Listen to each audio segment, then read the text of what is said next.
Hello, and welcome to another edition of our Journey to Debt Freedom. I am Sheila Wilkinson-Sanders, and today we are continuing on our discussion in reference to early retirement.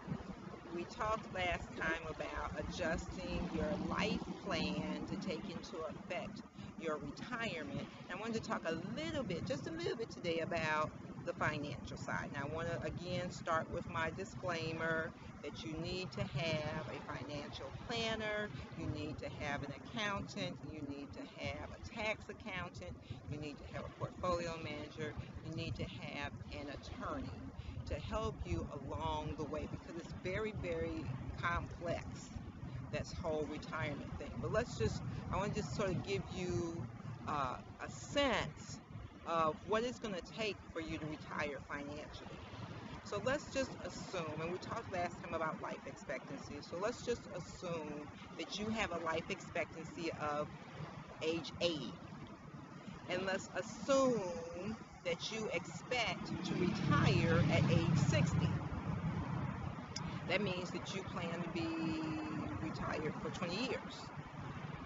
So you need to figure out how much you need in order to live financially for 20 years. So what I want you to do is I want you to take out your budgets that you have, and we're going to assume that you're age 60 today. And I want you to take out all the debt that's in your budget because, of course, we're talking about being debt-free, right? So there won't be any debt when you retire, theoretically. That means, no car note. That means no credit card debt. That means no house debt. Debt-free. You just have living expenses. So now, if you have a mortgage right now, that means part of your life plan is to pay off that mortgage. If you don't have a mortgage right now and you've paid it off, congratulations, that's a fabulous thing. You're well on your way. If you don't have a mortgage because you're renting, then you either need to work on purchasing that home, or there are some people that say, I have a home, but I want to sell it because I don't want to have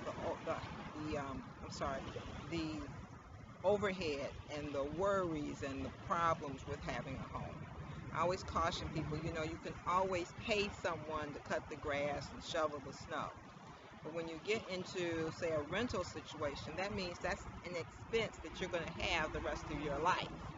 So when you add that into your budget, it makes you sort of rethink that thought. So just take all that into consideration. So if you look at your budget realistically on where you expect to be when you retire, theoretically, in most instances, it's about 50% of what you're spending right now with the debt. If you take that debt away and you just have living expenses, it's generally about 50% less than what you're spending right now. But you need to look at your budget and determine what that is. So let's just assume that you retire today. So if you take that yearly expense from your budget, multiply it times 20, then big picture, that's how much money you would need in order to retire. Now, in 95.5% of the cases, you're not going to retire this year.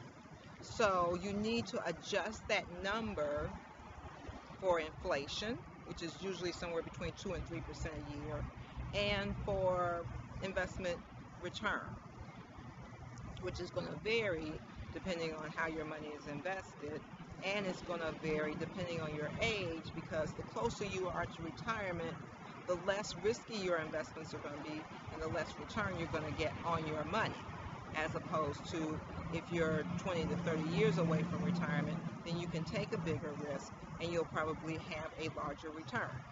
That's why it's important for you to have a financial planner and an investment manager, okay? So you can, just to get an idea, there are inflation calculators out there.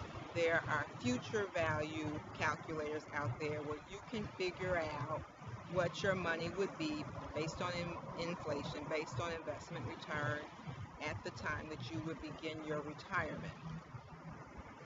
You can also do present value calculations where you figure out what money you want to have, and then figure out what you need to have today and how much you need to invest on a monthly basis in order to get to that money in the future. That then tells you what you need to have your money in right now. So, I always tell you need to have a 401k. You need to max out your 401k because you get free money. You need to have your pension. You need to have an annuity. You need to have life insurance. You're going to get something from Social Security, but don't count on it. You need to have your trust fund set up. You need to have your will set up. You need to have your power of attorney set up. Those things, those last three things, your trust, your power of attorney, your will, you should have those set up today because something could happen to you tomorrow. So if you have not done that, you need to get with your attorney ASAP. Let's say something happens to you tomorrow. Does your family know what your wishes are, what your living wishes are, what you want to happen to you if you go into the hospital or if you have an accident? If they don't know that, and if it's not in writing, even if they know it, the hospital is not going to just take their word for it. Okay? So you need to get all of those steps in order now. Also, when you start thinking about retirement, and I know some of my friends say, you know what, when I retire, that's for me. I took care of my kids, they're on their own. Others, like me, say, well, I want to make sure that my kids are taken care of. So when you're planning for retirement, it's more than just you. You have to think about what happens when you die. How do you get in the grave or cremated or whatever the case may be? All of those things have to come into effect and come into that plan. People don't always think about that when they're planning for retirement. So that's why you need those professionals. So I hope this sort of gives you just a little bit of an overview of just some of the things that come into play when you're planning for retirement. You can always feel free to email me at sheilamws@gmail.com or give me a call if you have my phone number, or Facebook me or YouTube me or whatever the case may be. And I'm always love to talk about this kind of stuff. I hope this information has been beneficial to you. Remember to stay faithful, remember to stay focused, remember to stay committed, and have a wonderfully blessed and supreme day. I'm Sheila Wilkinson-Sanders. Until the next time.